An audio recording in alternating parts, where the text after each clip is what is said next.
जय हिंद दोस्तों, आप सभी का स्वागत है एक बार फिर से आपके अपने YouTube चैनल यूनिक ज्ञान में। आज हम MA third semester political science paper first का क्वेश्चन पेपर देखेंगे, जिसका कोर्स टाइटल है एंशिएंट इंडियन पॉलिटिकल थॉट। जो भी क्वेश्चन पेपर आपको मिलता है भेज दिया करिए, उसका सॉल्यूशन करा दिया जाएगा।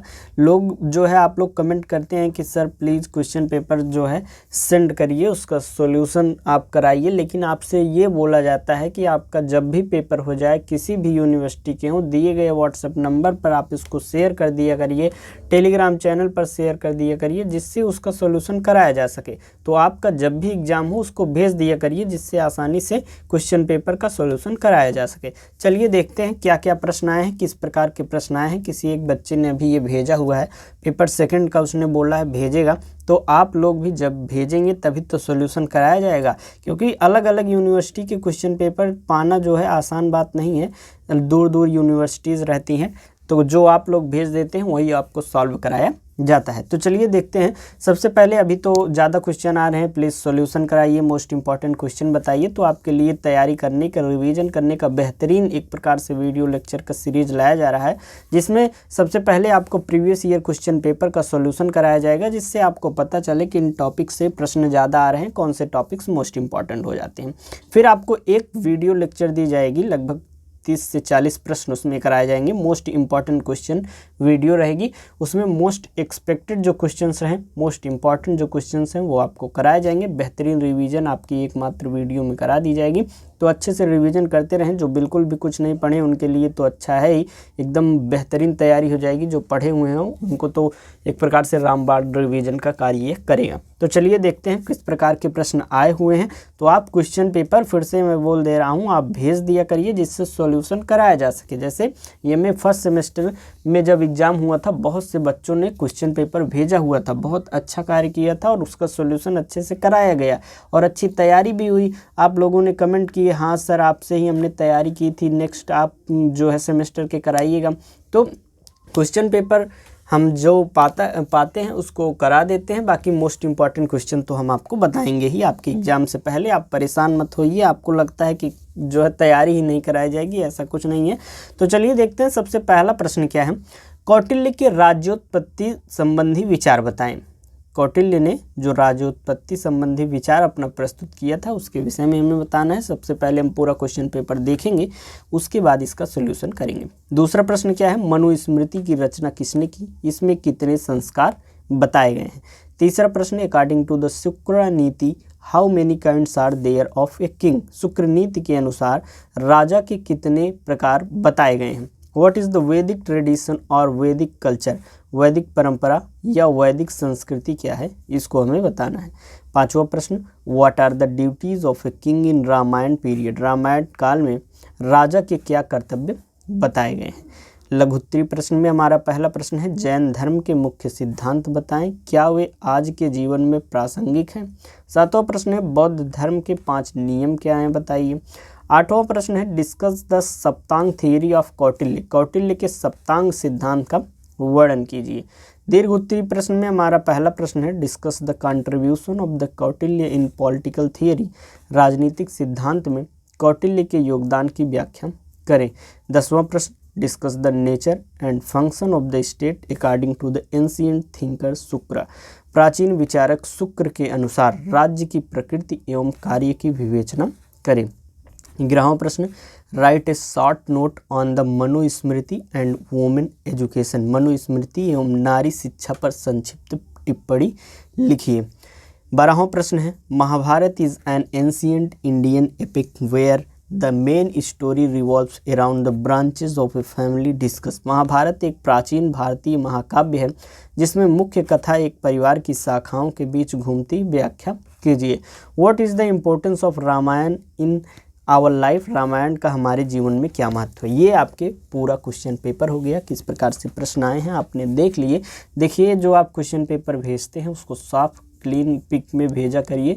ये जो बच्चा भेजा था इसको जो है क्लियर पिक लेके नहीं भेजा था, इसको हमने बहुत कोशिश करके इतना साफ किया है आपको क्वेश्चन जिससे समझ में आ सके। तो चलिए देखते हैं इसके उत्तर।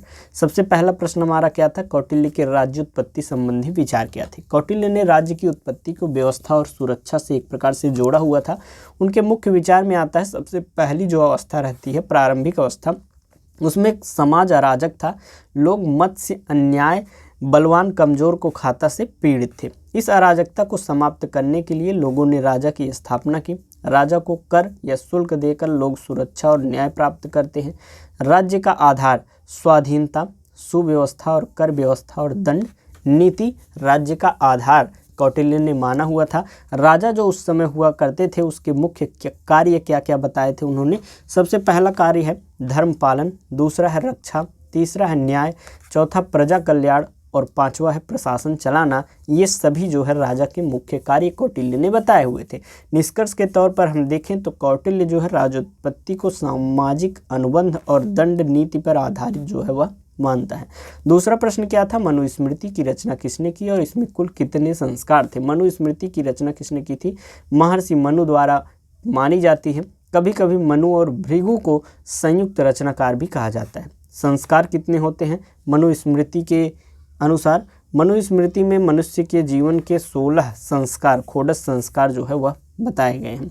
तीसरा प्रश्न है शुक्र नीति के अनुसार राजा के कितने प्रकार बताए गए हैं। शुक्र नीति में राजा के 4 प्रकार बताए गए हैं। सबसे पहला स्वतंत्र राजा, दूसरा मंडलाधिपति, तीसरा भृत्य राजा या सामंत राजा, चौथा है मंडलेश्वर या अधीनस्थ राजा अर्थात जो सबॉर्डिनेट किंग होते हैं वो चौथे प्रकार। कुल मिलाकर शुक्र नीति के अनुसार कितने राजा होते हैं, 4 राजा होते हैं। चौथा प्रश्न है वैदिक परंपरा या वैदिक संस्कृति क्या है। वैदिक परंपरा भारत की सबसे प्राचीन संस्कृति परंपरा है जिसमें 4 वेद कौन कौन से, ऋग्वेद, यजुर्वेद, सामवेद, अथर्ववेद, 4 वेद जो हैं उनके ज्ञान पर समाज आधारित एक प्रकार से था उस समय। देवताओं की उपासना यज्ञ एवं मंत्रोच्चार जो है द्वारा होती थी। सामाजिक जीवन ऋषि, यज्ञ, आश्रम व्यवस्था और वर्ण व्यवस्था पर आधारित थी। धर्म का आधार जो है सत्य, ऋत, तप, दान और कर्तव्य था। आर्थिक जीवन जो है उस समय खेती, पशुपालन, धातु कर्म और व्यापार पर जो है आधारित थी। संक्षेप में अगर हम समझें तो वैदिक परंपरा जो है वैदिक ग्रंथों पर आधारित धार्मिक, सामाजिक, राजनीतिक और सांस्कृतिक जीवन व्यवस्था थी। पांचवा प्रश्न हमारा क्या था, रामायण काल में राजा के कर्तव्य क्या हैं। रामायण में आदर्श राजा के निम्न कर्तव्य हैं। सबसे पहला धर्म पालन करना, न्याय की स्थापना करना। दूसरा है प्रजा पालन, जनता की रक्षा करना, सुख सुविधाओं की उसकी व्यवस्था का ध्यान रखना। रक्षा व्यवस्था, राज्य को बाहरी शत्रुओं से सुरक्षित रखना। चौथा है सदाचार और आदर्श शासन, स्वयं आदर्श चरित्र वाला होना। पांचवा है गरीब और कमजोरों की रक्षा करना। छठा है सलाहकारों, मंत्रियों, पुरोहितों से परामर्श लेकर शासन चलाना। और लोक कल्याण अर्थात मार्ग, सिंचाई व्यवस्था, दान आदि कार्य करना जो है वह रामायण काल में राजा का कर्तव्य हुआ करता था। छठा प्रश्न है जैन धर्म के मुख्य सिद्धांत और उनकी आज की प्रासंगिकता के विषय में बताना है। तो सबसे पहले जैन के प्रमुख सिद्धांत की बात करें तो सबसे पहला सिद्धांत था उनका अहिंसा, किसी जीव को वाणी, मन या कर्म से हानि न पहुंचाना। अपरिग्रह, कम से कम भोग वस्तुओं का त्याग, लोभ का त्याग जो है करना। अनेकांतवाद, समय के अनेक पक्ष होते हैं, सहिष्णुता का भाव रखना। अगला है सत्य, मुख्य सिद्धांत में आता है सत्य भी हमेशा सत्य बोलना। अस्तेय, चोरी न करना। ब्रह्मचर्य, इंद्रिय संयम बनाए रखना जो है इसके मुख्य कर्तव्य में आता है। आज की प्रासंगिकता से इसे हम लगाएं तो सामाजिक हिंसा, आतंक और तनाव को कम करने में अहिंसा जो है अत्यंत उपयोगी साबित होता। उपभोक्तावाद के समय में अपरिग्रह मानसिक शांति और पर्यावरण संरक्षण में मदद करता है। विविधता वाले समाज में अनेकांतवाद सहिष्णुता और संवाद को बढ़ाता है। सत्य और नैतिकता जो है आज भी किसी भी समाज की आधारशिला एक प्रकार से मानी जाती है। सातवां प्रश्न है बौद्ध धर्म के 5 नियम बताइए। प्राणी हत्या न करना, चोरी न करना, कुशील आचरण से बचना, झूठ न बोलना, नशीले पदार्थों का सेवन न करना। ये सभी बौद्ध धर्म के 5 नियम के अंतर्गत आते हैं। 8वां प्रश्न, कौटिल्य का सप्तांग सिद्धांत बताइए। कौटिल्य ने राज्य को 7 अंगों का समुच्चय माना है। सबसे पहला स्वामी अर्थात जो राजा होते थे, योग्य बुद्धिमान धर्मपालक, अमात्य योग्य सलाहकार और प्रशासक, जनपद भूमि प्रजा और उत्पादन, दुर्ग रक्षा हेतु किले और सुरक्षा व्यवस्था, कोष राज्य की आर्थिक शक्ति, दंड रक्षा और नियंत्रण, मित्र जो है सहयोगी राज्य। ये सभी जो है कुल मिलाकर 7 अंग जो है कौटिल्य के द्वारा राज्य के माने जाते थे। निष्कर्ष रूप में हम कह सकते हैं राज्य की मजबूती इन 7 अंगों की दृढ़ता पर निर्भर करती थी। 9वां प्रश्न है राजनीतिक सिद्धांत में कौटिल्य का योगदान क्या था। अर्थशास्त्र की रचना, प्राचीन भारत का सर्वोत्तम जो राजनीतिक ग्रंथ था उसकी रचना कौटिल्य ने की हुई थी। मत्स्य न्याय सिद्धांत जो था राज्य की आवश्यकता का विज्ञान स्पष्टीकरण भी कौटिल्य ने दिया हुआ था। सप्तांग सिद्धांत अर्थात राज्य को 7 अंगों का संघ माना था कौटिल्य ने। मंडल सिद्धांत अंतरराष्ट्रीय राजनीति राजनयिक संबंधों का सिद्धांत इन्होंने दिया था। दंड नीति न्याय और कानून व्यवस्था का वैज्ञानिक रूप दिया था। जासूसी व्यवस्था प्रभावी प्रशासनिक तंत्र का वर्णन, आर्थिक प्रशासन, कर, व्यापार, कृषि पर विस्तृत नीति, प्रजा कल्याण राजा का पहला कर्तव्य प्रजा की सुख सुरक्षा बताया गया है। निष्कर्ष रूप में हम कह सकते हैं कौटिल्य को भारत का मैकियावेली कहा जाता है। उनका राजनीतिक दर्शन आज भी उपयोगी माना जाता है। 10वां प्रश्न है शुक्र के अनुसार राज्य की प्रकृति एवं कार्य बताइए। सबसे पहला है राज्य की प्रकृति। शुक्र के अनुसार राज्य धर्म, दंड और प्रशासन पर आधारित एक संगठित शक्ति है। राज्य का स्वरूप जो है राजा केंद्रित, नैतिक और दंड व्यवस्था युक्त होता है। राज्य का प्रथम उद्देश्य सुरक्षा और व्यवस्था स्थापित करना होता है। राज्य के कार्य क्या हैं? सबसे पहला कार्य है धर्म रक्षा, दूसरा प्रजा की सुरक्षा, तीसरा है न्याय और दंड व्यवस्था, चौथा है आर्थिक व्यवस्था, कर, व्यापार, संसाधन प्रबंधन, पांचवा है सेना और रक्षा, छठा है कल्याणकारी कार्य, मार्ग, जल, अन्न आदि की व्यवस्था करना, और सातवां है विदेश नीति अर्थात किस देश से मित्रता करनी है, किससे संधि करनी है और शांति कैसे लानी है अपने देश में। ये सभी चीज़ें जो है राज्य के अंतर्गत आती हैं। 11वां प्रश्न है मनुस्मृति एवं नारी शिक्षा पर संक्षिप्त टिप्पणी हमें करना है। मनुस्मृति जो है प्राचीन भारतीय समाज का महत्वपूर्ण धर्मशास्त्र है। इसमें वर्ण व्यवस्था, सामाजिक नियम, आचार व्यवस्था, न्याय प्रणाली जो है आदि इसमें वर्णित है। नारी शिक्षा के संदर्भ में इसमें बताया गया है कि स्त्रियों को धर्म, गृह व्यवस्था, संस्कारों और नैतिकता का ज्ञान एक प्रकार से होना चाहिए। कन्या को संस्कार देकर सदाचार, अनुशासन और परिवार जीवन से परिचित कराया जाए। यद्यपि आधुनिक दृष्टि से इसकी कुछ सीमाएं मानी गई हैं, परंतु नैतिक शिक्षा, गृह व्यवस्था और सामाजिक सदाचार आज भी एक प्रकार से प्रासंगिक मानी जाती हैं। 12वां प्रश्न है महाभारत एक परिवार की शाखाओं के बीच संघर्ष का महाकाव्य कैसे बना, इससे क्या चीज़ें उभर कर आती हैं। महाभारत जो है प्राचीन भारत का एक विशाल महाकाव्य है जिसकी रचना वेदव्यास ने की हुई थी। इसकी मुख्य कथा कौरव और पांडव एक ही वंश की 2 शाखाओं के संघर्ष पर आधारित है। जुए से उत्पन्न यह विवाद जो है राज्य पाने की इच्छा, अन्याय, ईर्ष्या और अहंकार ने युद्ध को जन्म दिया। युद्ध के माध्यम से धर्म, न्याय, नीति, कर्तव्य और वर्ण व्यवस्था, समाज, राज्य और मानव मूल्यों का एक प्रकार से इसमें वर्णन मिलता है। इसमें भगवत गीता जैसे महान ग्रंथ का भी समावेश है जो कर्मयोग और धर्म का उपदेश एक प्रकार से देता है। जब युद्ध होता रहता है तो भगवान कृष्ण जो हैं वह अर्जुन को ज्ञान देते रहते हैं और वही भगवत गीता के रूप में संग्रहित करके आपको प्राप्त होता है। अगला प्रश्न आपका है 13वां प्रश्न, रामायण का हमारे जीवन में क्या महत्व है। सबसे पहला आदर्श जीवन का यह मार्गदर्शन करता है क्योंकि राम, सीता, लक्ष्मण, हनुमान आदि के चरित्र जो हैं नैतिक आदर्श प्रस्तुत करते हैं।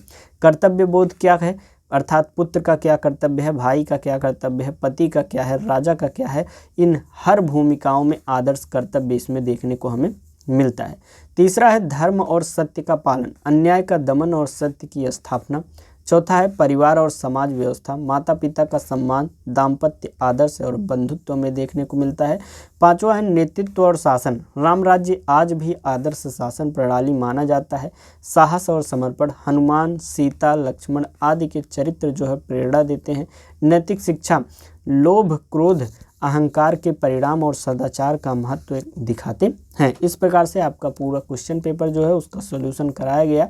इसका आपको जो PDF नोट्स मिल जाएगा इस टेलीग्राम चैनल पर, जिसका लिंक डिस्क्रिप्शन बॉक्स में दिया गया है, आप वहां से ले सकते हैं। वहाँ से आप ज्वाइन हो जाएंगे तो आपको वहाँ पर मिल जाएगा रिवीजन करने के लिए ये सभी नोट्स। बाकी चैनल को सब्सक्राइब कर लीजिए, सभी दोस्तों के पास शेयर कर दीजिए। अब क्लासेज स्टार्ट हुई हैं तो डेली एक क्वेश्चन पेपर कराया जाएगा, उसके बाद आपका मोस्ट इंपॉर्टेंट क्वेश्चन भी बताए जाएंगे। बेहतरीन तैयारी कराई जाएगी। बने रहिए चैनल पर, मिलते हैं नेक्स्ट वीडियो में। धन्यवाद।